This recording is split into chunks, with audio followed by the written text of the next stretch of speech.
Do you want to know the secrets of the secondhand subculture? Everything about auctions, estate sales, appraisals, and downsizing? What about learning how to make some extra money in the resale world? Well, this is the podcast for you.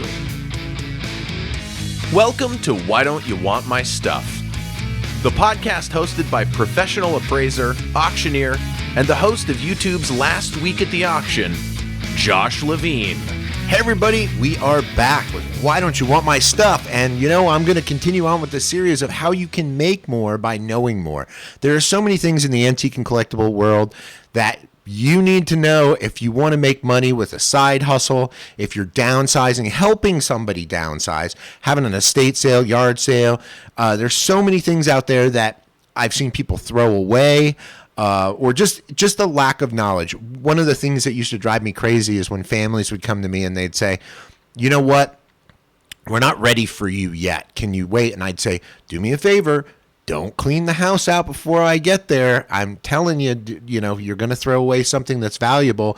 And some of them would take that so literal that they would leave all the food in the house and everything for months and months and months. And, and then some would just be like, oh, he was just kidding. We know better. And they would go, and I'd end up hoping that they had the dumpster still in the yard because we'd go dumpster diving. I'll never forget watching an entire antique Christmas collection that got thrown in a dumpster get poured on while they were telling me they threw away all the stuff. And, it was sad. I did rescue a few $1,000s, but a lot of the original boxes and stuff got ruined. But anyway, I can tell you sad stories too. But what I want you to get out of this podcast and everything is really the empowerment of knowing a little more than you knew before. A lot of seasoned collectors and resellers listen to my podcast and watch the YouTube channel and stuff, and they'll be like, oh, I knew that. Yes, I expect a lot of you know it, and a lot of it I glaze over it because I may not even be a subject matter expert. A couple of things I'm going to talk about, I'm just giving you to put it in your head to look for these things because every one of these things have an expert, and that is actually a problem sometimes. I'm what's called a generalist. I know enough to be dangerous in several genres. And I have found that has served me well through ups and downs of the economy, ups and downs, in collectibles, like something's hot this month and not, you don't get pigeonholed or stuck when you're buying and reselling, to make a living. So, and also in downsizing, or you don't get stuck on the fact that something was worth a lot of money and now currently isn't. It's called, in psychology, there's a great book called Irrational Predictability. Dan Ariely, if I pronounced your name wrong, I apologize. That book is phenomenal about the psychology of how people think, and there's a great section in there on what they call a price anchor. And that's when grandma told you something's worth something, and it's sticks in your head like it. You hold on to it like an anchor. It could never go down. Supply and demand as it doesn't play into grandma's chest of drawers that she told you was worth $1,500, and at the time she told you could have been worth $1,500. It could have been 1987, and people cared about this period of antiques. Well, now all of a sudden it's worth $200, but you say no. It was worth $1,500, so by now it should be worth $5,000. Just like everything always goes up. The values always go up, but it's not true. We know that. So again, knowing more about these genres can really help alleviate some of that when you go, wow, nobody wants that anymore. Maybe I'll get into this. And there are things that as I'm doing this podcast, I'm learning every day. Like I shared with you a couple of weeks ago about cassette tapes. There's a lot of things in here I'll share with you, and maybe they're hot right now, maybe they're collectible now, but three months from now, maybe they're passé, or maybe they've even gone crazier. And some of you experts in each one of these genres, I love when you send me some input and you email me and tell me what you think about these things, because let's just jump in. Okay, that was a lot of diatribe there. So I'm going to jump in. First one I'm going to go into is barware. Barware is one of those ones, it's the genre I'm going to call it. It includes cocktail shakers, tumbler glasses, especially those mid-century barware pieces. So think Madman. Think the 50s, 60s tumblers, you'd see anything a Scotch would look great in, which is anything, Dixie cups included. Although it eats through a Dixie cup. Yeah, they look really good in your, Scotch looks good in your belly too, yeah. But it's, barware is what you're looking for. The, martinis are back in, well, martinis have been pretty cool for about 4 or 5 years, but the barware and COVID, they said, had a lot to do with it. People were having online cocktail parties via Zoom, and it was like, look at my cocktail set I have. So you're looking for the shakers, the tumblers, the sets. The more ornate, the better. George Briard, they're the fancy prints where it's like that plastic coat on the outside of the glasses and that mid-century look. That's really in right now. I just saw a Zeppelin cocktail shaker from the 30s. It was shaped like a Zeppelin, and it brought $4,000. Yeah, you'll find that, and at Goodwill it would be there for $10 because most people don't know that. So look at those cocktail shakers. Again, obviously, make sure it's not a reproduction from, because as soon as this stuff's cool, IKEA's making it, Target's got it, all that stuff, so they'll make reproductions of them. But when you pick up a real one and feel it, you'll know. And also just look at the bottom, check out the name, Google it, you'll figure it out. Barware. Again, when you're cleaning out an estate, that's the kind of stuff you'll find. But think, again, Madman, Playboy Mansion, that kind of, that vibe. So that's one I wanted to share with you. Another one I want to share with you, and this one is one I have probably, gosh, I know I've sold for myself and clients over $200,000-$300,000 worth of fountain pens. I've sold fountain pen collections. Pens. Look for pens. They are in drawers. It's one of the first things people do when they're cleaning out a house. They pull out mom's junk drawer and they dump it, and they don't realize dad had some nice fountain pens. In the 1920s, 30s, 40s, 50s, Parker, Schaefer, Mont Blanc, Pelican, Wall. Gosh, there's so many different pen manufacturers. And you have to understand that was the iPad. The iPad was a piece of paper, and this stylus, your pen they were very expensive in their day too.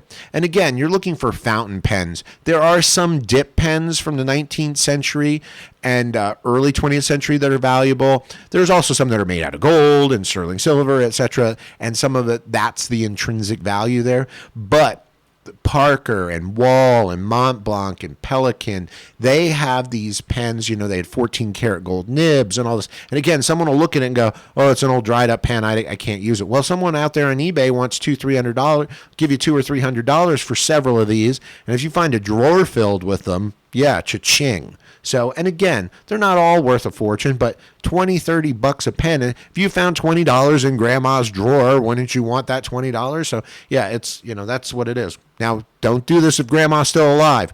She wants that $20, so give it to her.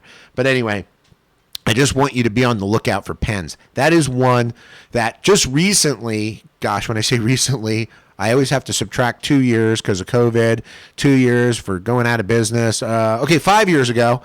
Wow. Is that what happens when you get older? You start telling stories like yesterday, 5 years ago, a lifetime ago for a small child. I was at a house off a Cactus here in Phoenix, and the family had called me in to take a look at the estate, and I walked through, and the first thing I did is I walked into the office, and I said, what are those pens in the garbage can? And they're like, yeah, we just emptied the drawers out so you could see the desk. And there was, no joke, $10,000 we got for the pens that were in that garbage can. And that got us the rest of the contract because they were so happy with it. So again, knowing that those pens were something was a big deal. Next, Legos. I'm going to go into Legos. I've done videos on Legos and talking about Legos. And again, by no means a Legos expert. I just know if I'm cleaning out an estate or see it and I see old Legos, and not even necessarily that old, early 2000s, the dark ages, so oh no, that's post Britney. I'm trying to think what the early 2000s, let's see. The era of the Backstreet Boys, NSYNC, and stuff like that. The Legos from way back then, some of them are worth a fortune. Star Wars Legos. gosh, any of the character Legos from this period, what you're looking for is the actual minifigs. If obviously sealed original boxes would be my preferred, but again, if your kid played with it or took it out, you're looking for the minifigs, and some of these miniature figures are worth a small fortune. So what I like to do is, again, I don't know all of the figures to look for, even their weapons, their little accessories. Because again, what got lost? That's what got lost. So there's people that are looking for these, and you always know things are hot when they're making reproductions of them, and the Chinese are making fakes of them, which they're doing of these little figures. So be careful when you see them at a flea market for sale in an individual package, and the guy has it priced just right.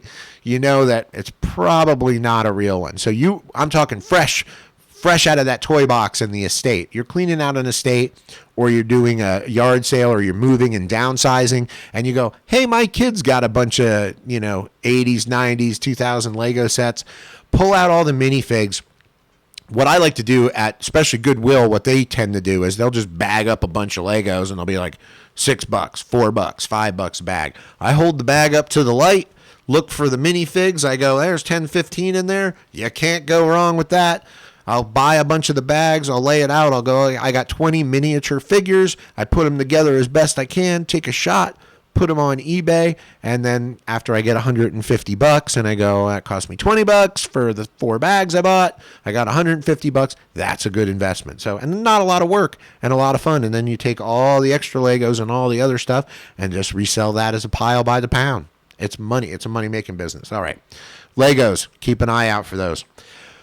Another one I like junk drawer stuff, playing cards. There are a lot of sets of playing cards out there that are collectible, and they all have different genres of why they're collectible. 19th century playing cards can be worth a small fortune. I've seen sets early, like Civil War era sets, bring, tens of thousands of dollars. But Tiffany made sets that they sold at the Tiffany stores. They probably didn't manufacture them, but they packaged them and sold them. I just saw one sell for $4,000 a couple of weeks ago on my show. I think we had an episode where we had the Tiffany set on last week at the auction. And then what you're looking for is advertising sets. So in the 30s and 40s, all the airlines had them. So you're looking for, there's people that are trying to collect. I want every set of Piedmont Airlines, or I want every set of TWA, and there's people that collect those. So again, the earlier and more rare, the obscure, the like trucking companies, there's people that collect Peterbilt, they'll collect Mack trucks, has early, because they were in their gift stores, they were giveaways, that kind of stuff. So these playing cards, again, $20-$30 a pack. Then there's Kem, a company, KEM. Again, I'm just giving you samples for you. You got to do some homework here, because there's a lot of playing cards, with kittens and dogs and puppies that nobody wants. Well, they want those puppies, but they're not the valuable sets. And condition does matter, and being complete matters. So you look for all that. But a lot of times, people got a deck of cards. They played on the cruise ship in 1950, and they put it in hopefully they played on the Titanic, got off the boat and kept that set. And that could happen too. But what you're looking for are these really cool sets out there. There's a lot of them out there. And again, it's just cash in the drawers. It's a really cool one. And then yearbooks. This is my last one I'm going to do today until I tell you something other strange collectible. But yearbooks. Yearbooks are they're an odd one, and they were a little hotter a few years back.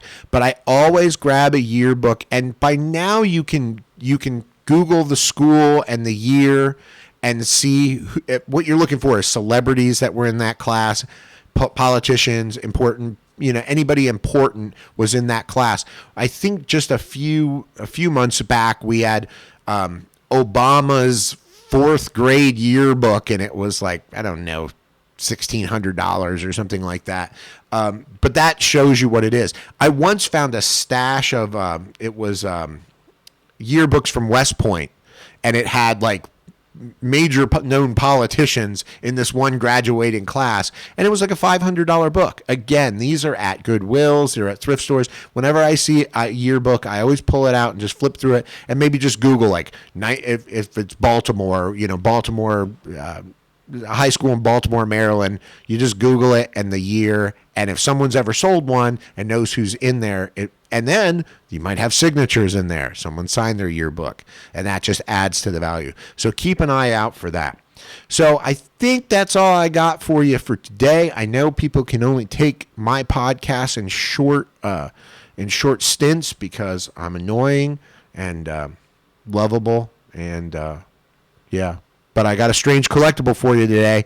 Which one am I going to give you? Dental tools. This is in honor of my friend Terry Work. By the way, I should be on his podcast one of these days. He keeps threatening to have me in there on a Saturday. Terry, people collect dental tools, and the older the better, especially early dental tools. Dental cabinets are quite collectible. And man, I'll never forget the time someone brought me an entire mouth full of gold fillings, and I was like, oh, so it's worth it for the gold. They're like, yeah, the gold and the collectible value of dental tools. And the set sold for $20,000, and it was about $8,000 worth of gold. So it wasn't about the gold, it was about the really cool historic value of these pieces. So dental tools, if you see anybody's got an old dental cabinet or anything like that, any old medicine, that's money. Strange collectible, especially when you're selling partials. I'm not kidding, old partials, and yeah, people like that. Some jaws, side of a jaw. Yeah, really hot. I want to see that in your china cabinet when I come over to your house. That's all I got. Why don't you want my stuff? Let's talk next week. Thank you for listening to Why Don't You Want My Stuff with Josh Levine. If you're interested in learning more or becoming an expert, please follow and support the show by rating us on your favorite podcast player. Engage with us. If you have ideas or questions, send an email to josh@joshlevinespeaks.com. Or you can visit www.joshlevinespeaks.com. We'd love to talk about your question on the show.